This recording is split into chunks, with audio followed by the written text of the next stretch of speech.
A woman who easily beats the crap out of grown men? The only woman recognized as a female Yakuza by oath? Prepare yourself for a unique story from Japan's criminal underworld. The relationship between the Yakuza and Japanese society is a pretty complicated one. Japan demands people to obey rules, both spoken and unspoken, for the sake of the greater society. So obviously there is going to be a strong disdain for the criminal underworld, as well as those that are viewed as a threat to harmony. So much so that people with tattoos, as Yakuza commonly have, are usually banned from using hot springs and public baths.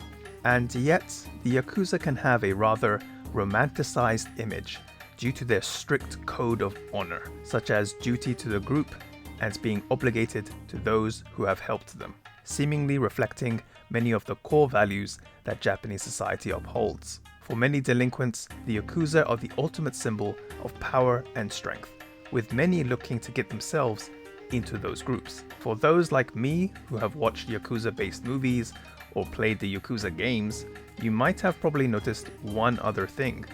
The Yakuza tend to be men.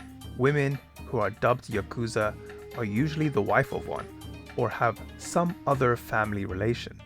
But for this video, we're going to talk about a woman who is a Yakuza legend, the only recognized female Yakuza by oath, who was even feared by other Yakuza, the Devil's Child, Nishimura Mako. Mako started verging away from the ordinary path of Japanese society from her middle school years.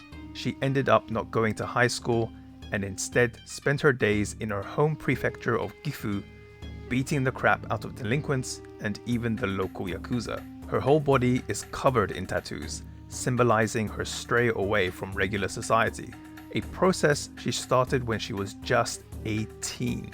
She would also take part in biker gang fights. In Japan, biker gangs are known as Bousouzoku, and there are actually female biker gangs known as ladies.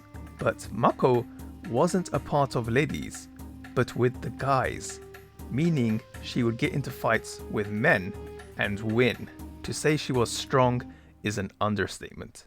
She was unbeatable, and it would be that reputation that would catch the ear of an oyabun, a boss, belonging to the Sumiyoshi Kai, the second largest Yakuza syndicate in Japan. To give you an idea of how notorious the Sumiyoshi Kai is, they're a syndicate that are even blacklisted by the US Treasury Department, trying to freeze any assets they have in the US to damper their operations such as drug smuggling and human trafficking. Their territories within Tokyo include fancy areas like Ginza and the infamous entertainment district in Shinjuku, Kabukicho, probably the area you're most likely to associate with Yakuza activity.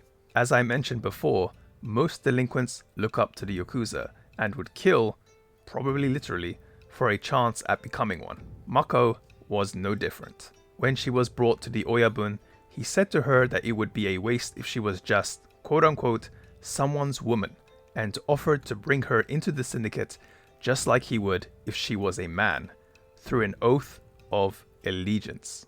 Specific details of the ritual to become a Yakuza are actually a secret, but as part of the process, it's known commonly that the recruit would need to drink a cup of sake mixed with their own blood, while the oyabun drinks from a separate cup with just sake, completing the blood oath. Mako was 20 when this conversation happened, already feeling that she had done the most she could within her current world of violence. She had no reservations and agreed to join the syndicate straight away. For context, being directly scouted by the Yakuza is rare and almost unheard of. Typically, to become a member of the Yakuza, you would need some sort of connection to them, for example through an acquaintance who is already in contact with them. But Mako had no such connection.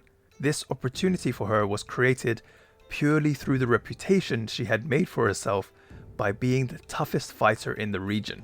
Back in the Showa era, it was noted that young delinquents who were still in middle school could even become Yakuza members, but the police started to crack down heavily on such Yakuza groups that tried to involve those underage, making it common for those that left high school to become official members. I guess Mako would fall in a similar category, minus the high school part. Now, if you had just become a member of the Yakuza, you might be thinking it was time to break out the baseball bats, have that energy drink before you raid an opposing syndicate's office, or start throwing bicycles at punks on the street who think they're tough enough to pick a fight with you.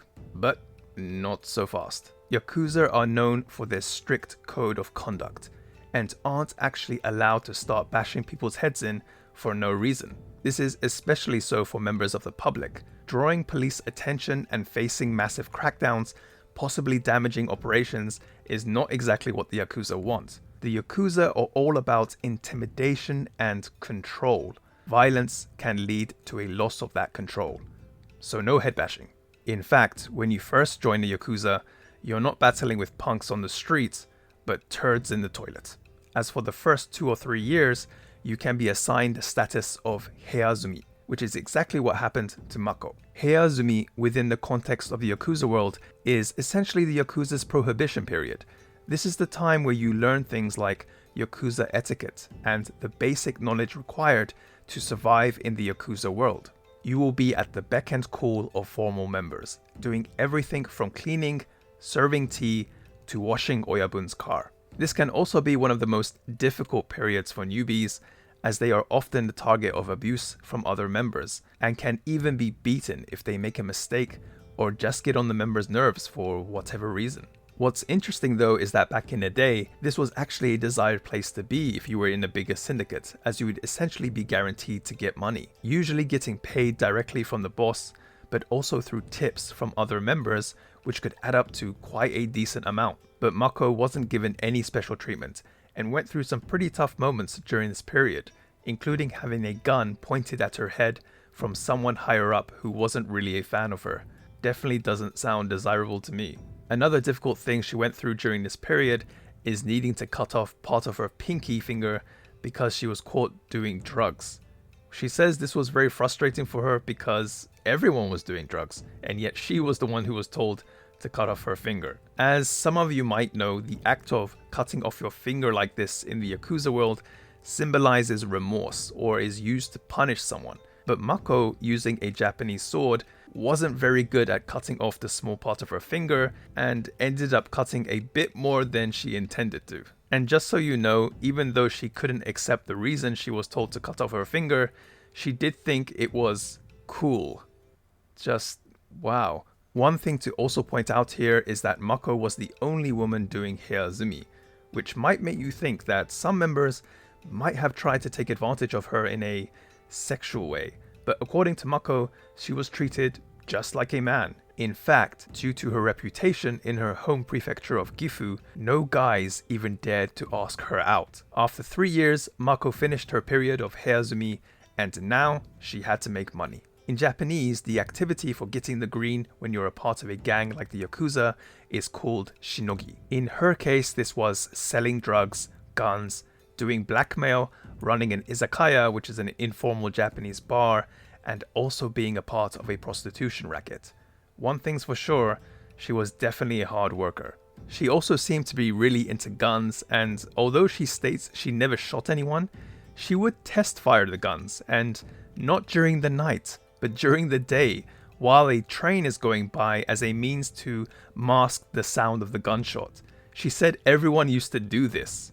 Are we still talking about Japan? For reasons not clearly stated, Mako would end up leaving the syndicate in her late 20s, but then something pretty unusual happened that would be completely unheard of within the Yakuza world. She would get married to a Yakuza member who was a part of a different syndicate than the one she was in, a leader associated with the Yamaguchi Gumi, Japan's largest Yakuza syndicate, who were actually the enemies of the Sumiyoshi Kai.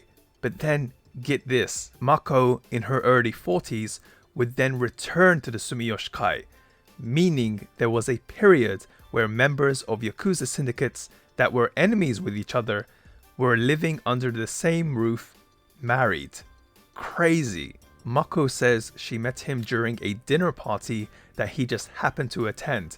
They got on well with each other and it just led to marriage. They even had 2 children together, and apparently when their parents started fighting, they would call the police.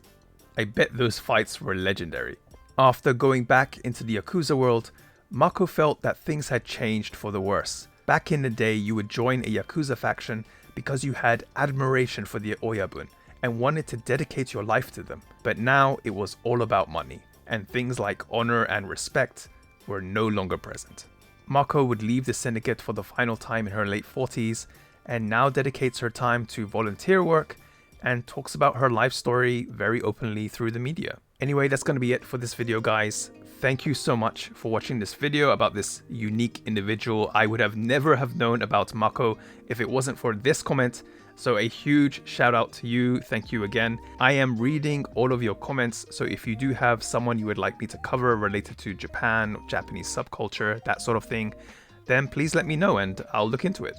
I also have well over 1,000 subscribers. That is nuts. I think it was just a couple of weeks ago that I was about to hit the 1,000 sub mark. So I can't believe how much the number has increased by. A huge thank you to everyone. I know the idol videos are quite popular and I will be doing more videos like that, so stay tuned. Thank you again, guys. Peace.